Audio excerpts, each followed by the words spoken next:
Hello, I'm Dr. Sandy Baird from Riverstone Chiropractic here in Oakland, California, and today I'm going to show you how to safely twist.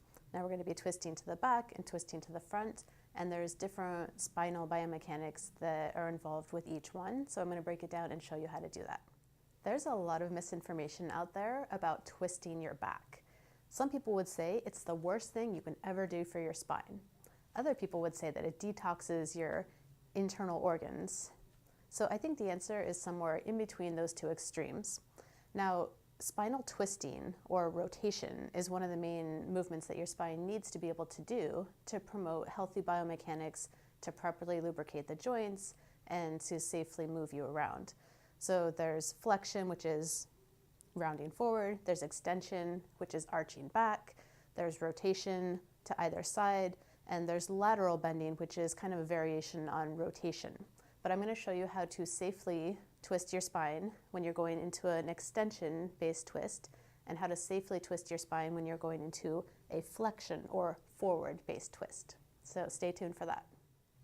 So to do a safe twist in a forward-facing or flexion direction, what you're going to want to do is flex forward first and then rotate. So I'm going to show you what happens if you were to rotate first and then flex.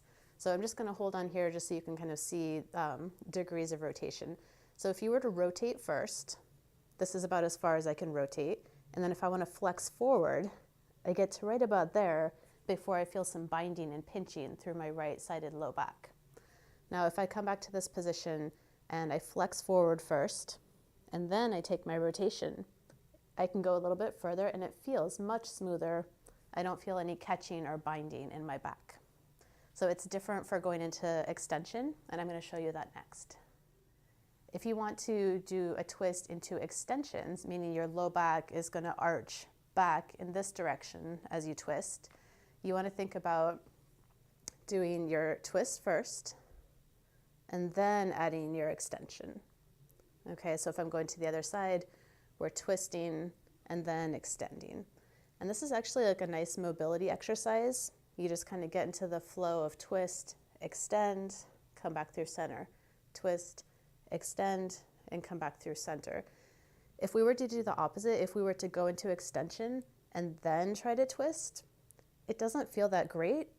And you can actually see, like, I'm trying to twist as far as I can, and I can probably like move my shoulders to get a bit more twist, but my torso is not able to twist more because I've already maxed out the extension of my spine. So for extension, rotate, extend, and back to center. So that's how you safely do a twist into extension. So I think a lot of the bad press about rotation and flexion, meaning coming to this position, and then you're putting your kid in your car seat, and then they wiggle or kick, and you fight that, and like, oh my gosh, all of a sudden your back is killing you. I think that is what gives us the bad rap. Like, we don't want to be holding load and then going into this position. That does create a lot of pressure on the intervertebral discs in the low back. But unless you have certain very rare spinal conditions, there's nothing wrong with a body weight twist where you're flexing and coming to one side.